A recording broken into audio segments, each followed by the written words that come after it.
আমাদের প্রত্যেকের জীবনেই এরকম অনেক আপন মানুষ আছে যারা আমাদেরকে অপমান করে, অসম্মান করে। আবার এরকম অনেক পর আছে যারা আমাদেরকে অনেক ভালোবাসে, অনেক আপন করে নেয় চটজলদি। তাই বয়স ৮ হোক কিংবা ৮০, সম্মান তাকেই কারো যে সম্মান পাওয়ার যোগ্য। চলো তোমাদের সঙ্গে আজকে সুন্দর একটা সম্পর্কের মতো সুন্দর একটা রেসিপি শেয়ার করি। দেখো, এখানে নুন হলুদ দিয়ে চিংড়ি মাছগুলোকে ভেজে নিয়েছি। আর এখানে কড়াইতে বেশ কিছুটা সর্ষের তেল দিয়ে দিয়েছি, তার মধ্যে 1 চামচ পেঁয়াজ বাটা দিয়ে দিয়েছি। এখানে একটা মতো পেঁয়াজ আমি একটু গ্রেট করে নিয়েছি। আর এখানে একটা স্মুথ পেস্ট বানাচ্ছি, যার মধ্যে আছে কালো সর্ষে, পোস্ত, কাঁচা লঙ্কা আর কিছুটা নারকেল। সব কিছু একটু সামান্য জল দিয়ে একটা স্মুথ পেস্ট বানিয়ে নিয়েছি।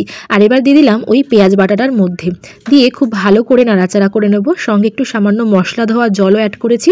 আর এক এক করে দিয়ে দেবো কিছু বেসিক মশলা, যেমন নুন, হলুদ গুঁড়ো আর পরিমাণ মতো লঙ্কার গুঁড়ো, দিয়ে খুব ভালো করে একটু নাড়াচাড়া করে নেব। যখন মশলা থেকে ভালো করে তেল ছেড়ে আসবে, দিয়ে দেবো ভেজে রাখা চিংড়ি মাছগুলোকে। সব কিছু দিয়ে আবারও একটু নাড়াচাড়া করে নেব। তারপর দিয়ে দেবো এর মধ্যে সামান্য পরিমাণে জল। মানে যেহেতু সর্ষের ঝোল খুব একটা পাতলা হয় না, সেই জন্য মাছগুলো ডুবে যায়, মানে মাছগুলো একটু ফুটতে পারে, সেই জন্য পরিমাণ মতো একটু জল দিয়ে দিয়েছি, 1/2 কাপ মতো। আর তারপরে লো স্টিমে ফুটিয়ে নেবো 2 থেকে 3 মিনিট। ওপর থেকে চেরা কাঁচা লঙ্কা দিয়ে নামিয়ে দিলেই কিন্তু রেডি আমাদের সর্ষে পোস্তর চিংড়ি, যা কিন্তু গরম গরম ভাতের সাথে অপূর্ব খেতে লাগে।